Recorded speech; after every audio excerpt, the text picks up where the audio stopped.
All right, guys, what's happening? Let's get down to the brass tacks of starting a window cleaning business before you ever get to having all the poles and the water systems and pressure washing kits and all that stuff. To start a window cleaning business, to be honest, all you really need is a washer, a squeegee, microfiber towels, and a bucket, right? Oh, and some soap, okay? Once you get those things, that's what I started with. You can get out there, you can start a window cleaning business, getting up at over 6 figures, one day maybe into the 7 figures, but nonetheless, you can get out there, you can make money, and you can own your own business. I'm gonna take you on a little bit of a trip today. We've got 2 jobs today, looks like possible third one, but we are going to be cleaning the inside and outside of an older home. I'm gonna show you some technique on how to clean, really simple, with some of my guys out there in the field, and then we're gonna be cleaning inside and outside of another home, doing the gutter cleanings. And so with that said, just some really simple processes of things that are really important when you're getting your business started.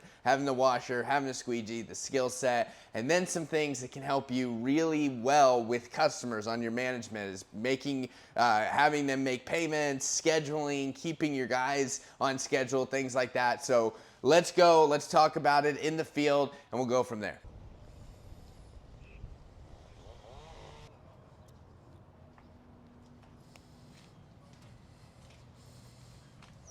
We're out here in the field, and there's Jordan. He's cleaning the front of the house. This is a house they're putting up for rent, and you can see I kind of want you to run through the process here. These windows are not terribly dirty. Getting the outside cleaned up, they're a little bit older windows, so we're just going to do our best. But essentially what Elijah's already done, he's used the washer. So he's washed down the window. His washer is wet and soapy. Now he's got steel wool. You're going to use the 4-0 steel wool. Otherwise, you're going to scratch the windows. It's got to be the right steel wool. You're just going to scrub it a little bit. This agitates the dirt off and any kind of things that maybe the washer just doesn't get off naturally. And so really simple process. You see, we're literally 50 seconds in, and he's got it all scrubbed up already. Going to grab his squeegee. Elijah's been squeegeeing for, I don't know, 6 months now. You can just see how natural it is. I always say it's a tough skill to learn, easy skill to master. And so, boom, just like that, squeegeed the window in less than 5 seconds. He's gonna go back with this detailing towel, which is super handy. We've got a ton of those, because then you just go back and detail the sides of the window, but then just hit any spots that maybe you missed with the washer, with the squeegee. And so literally, they've hit all these. There's about 30 windows on this house, and they did this in about 8 minutes. And so that's how easy it is once you kind of get started. And you got your foot in the door, and you're hitting your marketing tough, and you're out here with the skills that you've been learning, and just get cleaning. We got Jordan on the door over here. Jordan's been on the squeegee a little bit less than Elijah, because he jumped in during Christmas light season. But again, with probably, a month and a half, 2 months of dedicated squeegee time, you can see he's got a good fan technique. And there it is. Now he's just going to hop on with his detailing towel. All right, so a lot of windows there. This is our first job of the day. The guys are out cleaning the outside, they're gonna come in, clean the inside. This is an older house, and so I talked to the customer saying, hey, we are gonna do our absolute best, but obviously we don't replace windows, we just clean them. And so she understood that there's just gonna be some spots and some mineral damage and seal damage on the windows that we just can't control. And so we're getting it cleaned up. And so it's exciting because this is our first job of the day. Then we'll head over to a newer house, do the interior, exterior, and then a gutter cleaning. And this first job today was something that through a realtor relationship, they sent this customer my way. And so when I talk to you about starting a window cleaning business, there's a few keys, right? Number one is just an investment, a few $100s, getting the equipment you need. Number two, learning the skill. And number three, just really important, is just being able to have good relationships with people, right? You're a human being, they're a human being, and you're just gonna build off that as much as you can. It feels good to be in a spot where, man, the schedule is full this week, and I've got 2 guys out cleaning, and so we just kind of get after it one day at a time.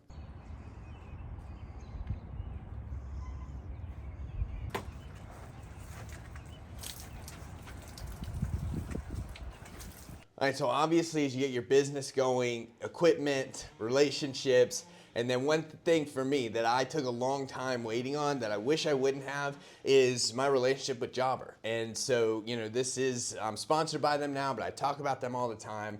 And that is because they're crucial for me. There's so many ways that Jobber helps me out. So number one, I do a lot of my email marketing through Jobber. I also handle all the relationship part with my customer through Jobber. So when they send in a quote, when I send that quote back to them, when we schedule their job, when they pay, all those things, extremely helpful on the back end of my business. They're not sending me Venmo. They're not trying to figure out how to pay me. It's very clear. I send them a link through Jobber and they're able to pay me, and I'm able to keep my business going, and the customer feels like there's very little friction, right? So it's incredible. It's great because when I send quotes, they're itemized, like there's no questions about what I'm offering them, and it's an opportunity to do upsells because I can throw in, hey, an optional gutter cleaning or an optional pressure washing for a back porch, whatever it is. And so it's just a lot less friction, and it makes it way easier to kind of streamline a lot of my communication and to move quickly with making sure that from a request to a quote to finishing a job,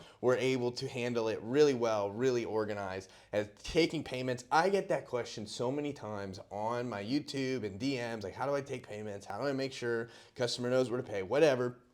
Jobber handles all that, and it's really helpful. Then as my team has grown, it's really good for team management. My guys hop into Jobber when I schedule a job, it emails them, lets them know that, hey, we got jobs coming up. And then today, like with our 2 jobs today, all they have to do is pull up the app, click the directions for where we're going. They can hit the on my way button to let the customer know they're on their way, and they're able to come get the job done. As soon as it's done, they hit mark completed, and then I send the invoice out. And then as soon as they're done here, all they got to do is hit that second address to go to, and they know exactly where to go. And I'm able to put notes in there to let them know, make sure you have the ladder, make sure you have the pressure washer, make sure you have the screen cleaner, whatever it might be. And so if you are on the spot where you're like, man, like, yeah, that's kind of where my business is, this is going to help me, be more organized, you can try it 14 days free. In my description, there's a link, and just give it a try, right? That's exactly what I did. I realized I loved it. I went with it. If you do like it, you can keep using it for like 20% off for your first few months. And so it's definitely worth it. And I think if you're kind of on the line of like, hey, my business has been a side hustle, I'm trying to get it a little bit more organized, a little bit more professional, this is something for you. All right, so I just want to talk real quick about getting commercial jobs, right? Whether it is storefronts or whether it is something like this that has this specific company has 14 locations, and so we do all their buildings. And so a lot of times the questions I get is like, man, who do I talk to, or how do I avoid the property manager and just try to get the tenant or whatever, right? So let me break it down a little bit. Part of it is maybe a fear. Man, it's windy, trying to keep my thing from blowing over. Part of the fear of confronting commercial properties is just a lack of experience, right? Like, I believe fully that the idea of imposter syndrome is just because you lack experience doesn't mean you're an imposter. This is new for you, right? So commercial properties is, to me, less stressful to try to get than residential, really, because at the end of the day, they need a service done that they probably will do recurring regularly. And as long as they like you and it works out number-wise, you've got a really good chance of getting the job, right? So the first question that I got recently was like, okay, if I'm trying to get this storefront, they told me to talk to the property management, like, how do I get around that, right? You don't. I always would prefer to talk to the property management company, because then they're either gonna say like, yeah, we actually handle all the windows on this strip mall or for all of our locations or whatever, and you're gonna be able to talk to them about pricing and which things they would want clean, which things they wouldn't. You can throw in some pressure washing if you're a window cleaning business, whatever, or vice versa. If you're a pressure washing business, you can throw in window cleaning. And so I love talking to the property management leader, because they know what all their problems are and they're going to be able to solve them for them quicker. So don't avoid the property manager. I always go into a big building. If I'm driving by and I see a big building somewhere with a lot of glass, I go in there and try to find the front desk and literally say, hey, is there a property manager I can speak to? I have a window cleaning business. You guys have beautiful glass here. So don't be afraid of that. I got this property and all their other properties from literally a cold email. I sent an email to the company just saying, hey, the customer service email that I found on their website, saying, hey, I got a window cleaning business, you got beautiful glass, and is there a property manager that I can speak to? And it was phenomenal timing, because they were in need of a window cleaner. And now to this day, 4.5 years later, I have a great relationship with that property manager, and the other executives within this company that deal with facilities. And so, you know, that's the beauty of it. And so again, once you just kind of give it a try, you're gonna be less intimidated. But I get it, it's nerve-wracking in the beginning, you know, but commercial, I'm not getting every single job, right? And so you don't have to be afraid of like, well, I didn't land it or this or that. And it's like, okay, that's fine, keep swinging the bat. So again, and I've said this before in my other videos, I don't really pursue storefronts that much. They want to pay very little. I'm talking 30 to 40 bucks for a bunch of glass because they just think, well, we don't really need it that bad, right? But companies that are saying, we got to take care of our building here, you got a lot better chance of getting a good contract. There's going to be a lot more work. And so that's kind of what I pursue. But there's different ways to model your business. There's a lot of guys that love to go out and get 100, 200 recurring storefronts because, you know, that keeps some money in the pocket or keeps their guys working or whatever. So whatever works for you. And then you can always, like Wyatt with my marketing side of the business, one of the things we've been doing is kind of creating a system where we send out like 2,000 cold emails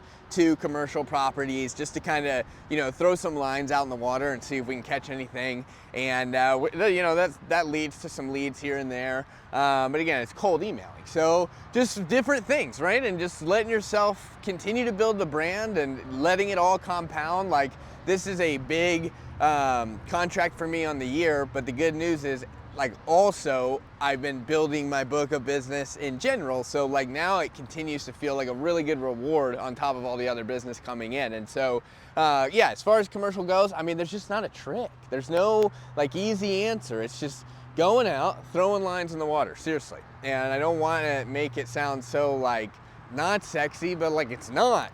But then you finally get a big building like this and it feels sexy. So keep going, give it a try. Part of it is too, like, I don't know, maybe something different will work for you than it did for me. So if you want to just go storefront to storefront, finding the owner of that business, seeing if you can get their windows, not dealing with property management, whatever. But I'm just saying I have a better experience working with property management side of companies. So that's all. In the meantime, enjoy the here while you're working to get there. I need to help this guy out.